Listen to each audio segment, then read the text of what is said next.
what I wanted to share with you this morning is kind of how we go about working with a person to come up with a drought plan, or a drought contingency plan, as we call them, within NRCS. So we have this handy dandy tool called the drought tool, and kind of gives you a pretty good idea what your percent of production on grassland, anyway, your grass and your range and pasture, what your percent of production is for the date where you're at right now.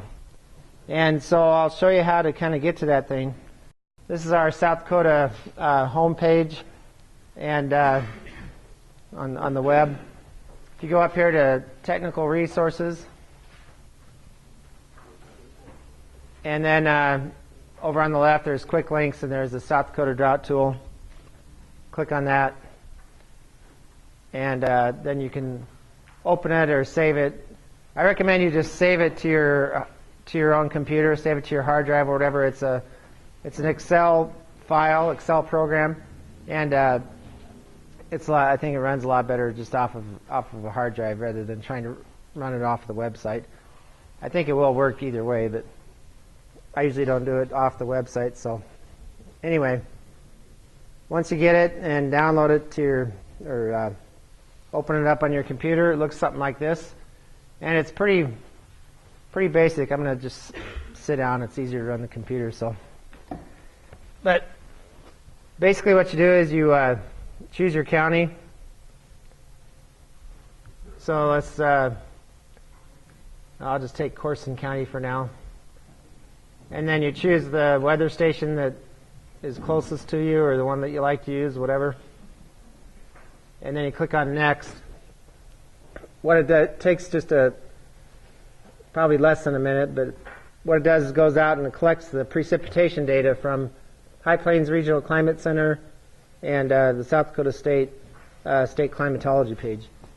Okay, so what this does here is it shows you the data that it's gone out and harvested off the web, and this top line is the historical average for that climate station.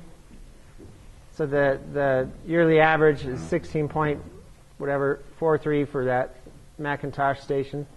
And then this is a 2-year running average up to that point in time that you run this analysis or whatever. So down here, if you don't like any of those values and you got your own data, or you know that it just doesn't look right, but you have your own data that you're collecting, and along with the monitoring program, you can just come in here and type it in. So if actually, I got a half-inch of rain out of that last storm at my ranch, you can type that in and it overwrites the values up there. So you can put in your own records here if you want, however far back you want to go. And then once you're satisfied that the values look good, something else I didn't mention. When a value comes in as a 0, just so to kind of catch your eye, and it's kind of hard to see with the screen, but you can see it there. But when it comes in a 0, it'll show up red. It doesn't look very red there, but so that just kind of catches your eye, so you know that there are 0 values. Sometimes those are valid, but sometimes it's missing data. So anyway, you can change it if you want. We'll put it in a 0.3 there just for the fun of it.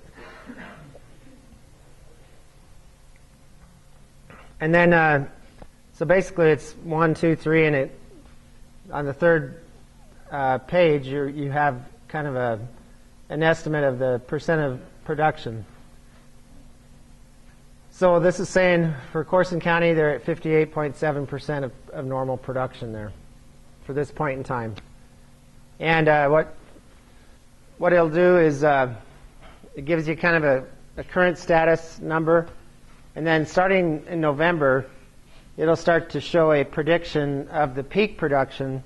So let's say you run it this November, it'll give you a prediction of the July 1st or the peak production for the next year. So you can start planning basically in November or December and start looking at this thing, and it'll start predicting out to the future. And I did this last year. It was interesting because after going through so many wet years, it got kind of boring running this thing because it was always over 100%. And I started doing it in November or December of last year, and it was starting to show that it looked like we were going into a drought at that time, and pretty significantly so. So it was starting to pick up on it even back then, and so that's a good forward planning tool.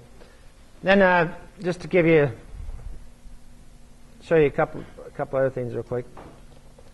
If you, for instance, you say, well, I remember what it was like in 2006, the last drought. I remember how bad it was at my place. I remember what we had to do to get through it. You can go back to that time. So let's go back to, we'll just say the end of August in 2006. So it'll go back in time and kind of show you what the percent of production was at that time,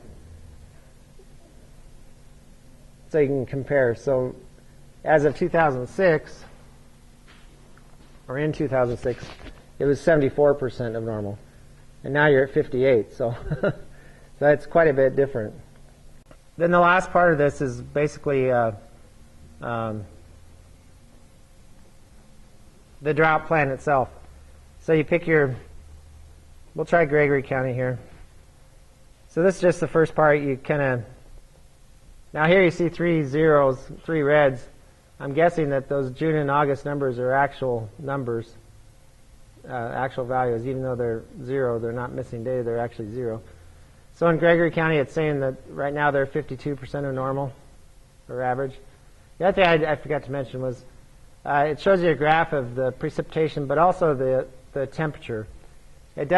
Right now it doesn't really use temperature in the calculations per se, but it will show you the graph so you can see if it's showing that you've been above average, you can kind of make a mental adjustment yourself at that point.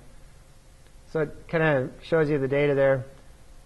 Then to finish it up, it's just you can print out a summary page of the data that you just ran. And then it goes into the drought contingency plan. And for each phase of the drought, basically, it gives you an opportunity, when you're not, before you get to a drought, you can sit down and say, okay, here's the economics of what changes I can make, and you can kind of start setting down some actions that you plan on taking when you hit these trigger points. So if you're in a normal status, it's basically, observing and that type of thing. In phase 2 risk, what kinds of things can I do for early culling, weaning, alternative feed forages, herd consolidation, or other kind of types of actions. So by recording those actions ahead of time and kind of making a decision, this is what I'll do when we get to this phase, this is what I'll do when I get to this next phase, you're more likely going to be able to take those actions when the time comes, rather than trying to figure out what to do once you're in the middle of the drought. And then this is just a place to record it. Down below, there's also kind of some examples of things to do in those different phases. What kind of levels of culling you might have to do, what you can do with early weaning and whatnot. So there's some guidance here on different options of what you can do in those different phases. So you can use that to build the plan up above that you would just kind of stick in your folder or on your calendar or something and pull it out when the time comes. Any questions on that so far? That's pretty much all I have for there.